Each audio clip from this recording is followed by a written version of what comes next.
பரசுராம கஷேத்திரம் இன்றைய கேரள மாநிலத்தில் அழகிய ஸ்தலமாக விளங்கியது பந்தள ராஜ்யம்.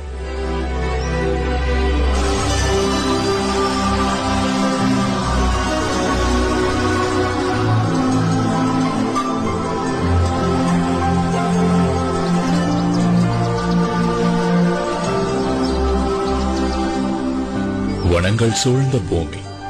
அன்றைக்கு காற்றிலேயே மலர்களின் வாசத்தோடு இசையும் கலந்திருந்தது.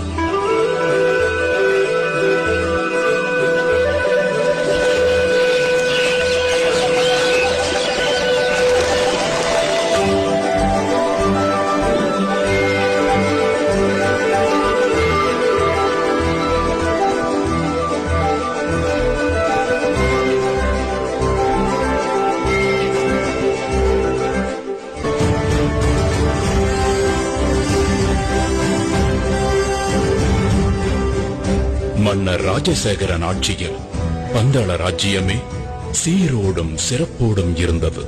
என்றாலும் ஒரு ராஜ்யத்தை ஆளும் மன்னருக்கு, சுகபோகங்கள் குறைவில்லாத அரசருக்கு ஒரு சோகம் இருந்தது. ஆம், அதுதான் புத்திர சோகம்.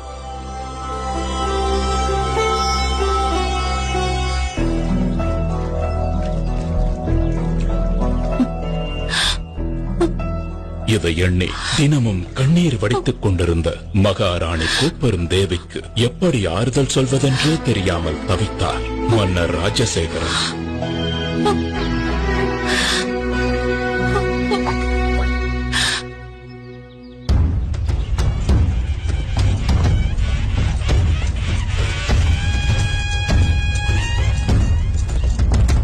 ஒரு நாள் மன்னர் ராஜசேகரன் நகர்வலம் வந்து கொண்டிருந்த பொழுது, இதோ நம் மன்னர் தான் எவ்வளவு திறமையாக நம் ராஜ்யத்தையும் மக்களையும் வழி நடத்துகிறார். இப்படி ஒரு மன்னர் கிடைக்க நாம் எல்லாம் பெரும் பேறு பெற்றிருக்க வேண்டும். உண்மைதான். ஆனால் எல்லாம் இருந்தும் என்ன பயன்? நம் அரசருக்கு புத்திர பாக்கியம் இல்லையே. நம் மன்னருக்கு பிறகு இந்த ராஜ்யத்தை ஆள ஒரு வாரிசு இல்லாமல் போய்விட்டதே. இதை கேட்டதுமே மன்னர் பெருமான் மனம் நொந்து போனார். கடைசியாக கடவுளிடம் முறையிடுவதைத் தவிர அவருக்கு வேறு வழி ஏதும் தோன்றவில்லை.